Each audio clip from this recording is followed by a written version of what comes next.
Welcome back to the Buckeye Western Railroad.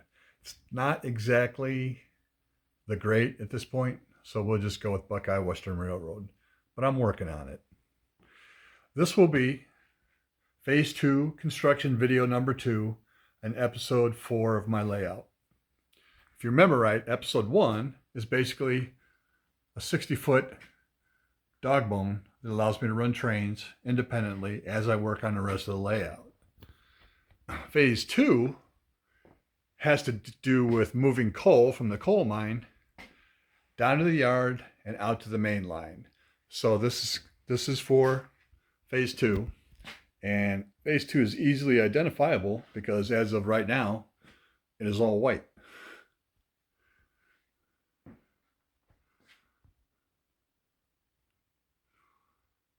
A couple of items on Phase 2 I want to cover, and then I'll review how operations should go once I get this area complete. First of all, my plan is to have a dirt road from the locomotive storage shed over here to a series of small maintenance facilities and sheds right in here with a large parking lot, probably dirt also. And also, since last time, I hooked in the control mechanisms for the Blue Point turnout controllers.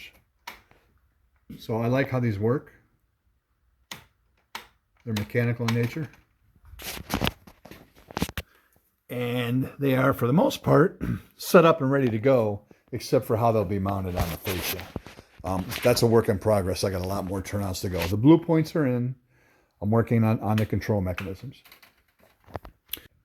So Phase 2 operations will start right here at the locomotive shed. I have 2 switchers here. I may have one here and one up top. I don't know yet. But one switcher will come down to the turnout to get on the line to McClusky Hill. Once it's here, it'll go up McClusky Hill, around. And one change I did make since last time is that used to be Caboose Row right there. Now it's basically a rolling hill. I moved Caboose Row over here. So the switcher goes up the hill,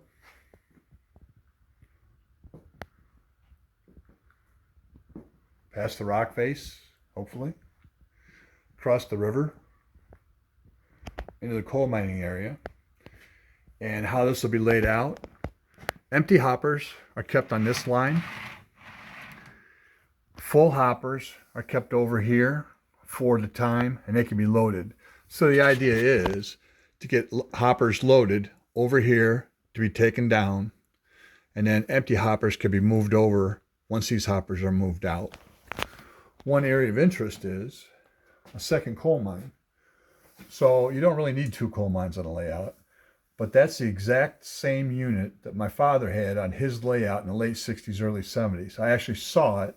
I bought it, put it together, and it's going to be on my layout now. I may make it abandoned, but if it's on his layout, it's on my layout too. So the switching engine will grab these 4 and take them down McClusky Hill. They'll go all the way around, down to 2.5% decline. And then they'll come down to this switch right here. Only 4 cars at a time, because only 4 cars and one switcher will fit at a time in this area. So once they get past, I can change the turnout, and then the hoppers can be pushed into the yard. 15 to 18 cars will fit here, with the outside being a runaround. And then once enough cars are stocked into the yard, they can be shoved out and staged right at the main line for pickup, and then take it out onto the main line. So that's how operations should work. Of course, things change, but that's the basic idea that I have at this point. So as I build this layout, I'm still considering my power options, and currently I'm using NCE Power Cab. NCE Power Cab specifically runs Phase 1, which is absolutely perfect because it's independent. I have it set up right here, but this is just a temporary hookup. Eventually, the power supply will go in the middle. And what I'm thinking of at this point is using an NCE SB5. That'll give me more capability, and it'll also allow me to put more interfaces around so that I can move around with my throttles.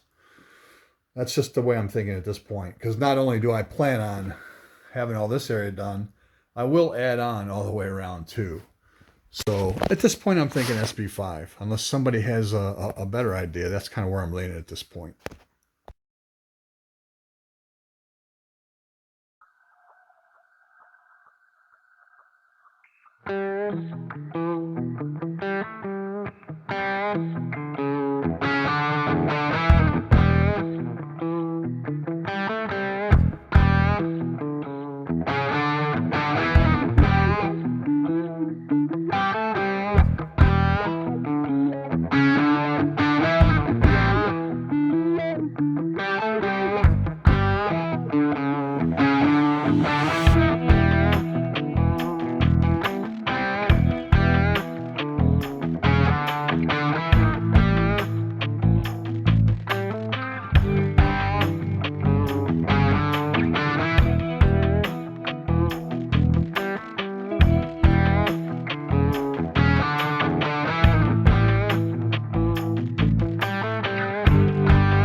Back in episode 2, I asked the second question in my little series of great Americans that help make America great.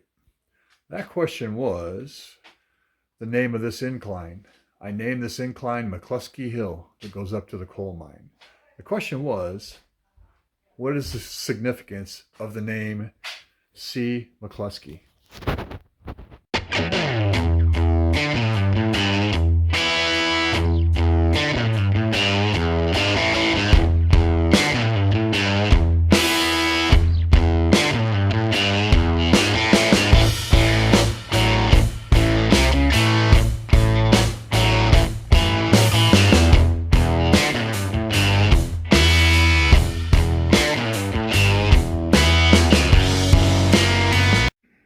So the historical quiz for this episode. I'm considering naming this area the Lieutenant Commander Edward O'Hare Coal Yard. What is the significance of the name Lieutenant Commander Edward O'Hare?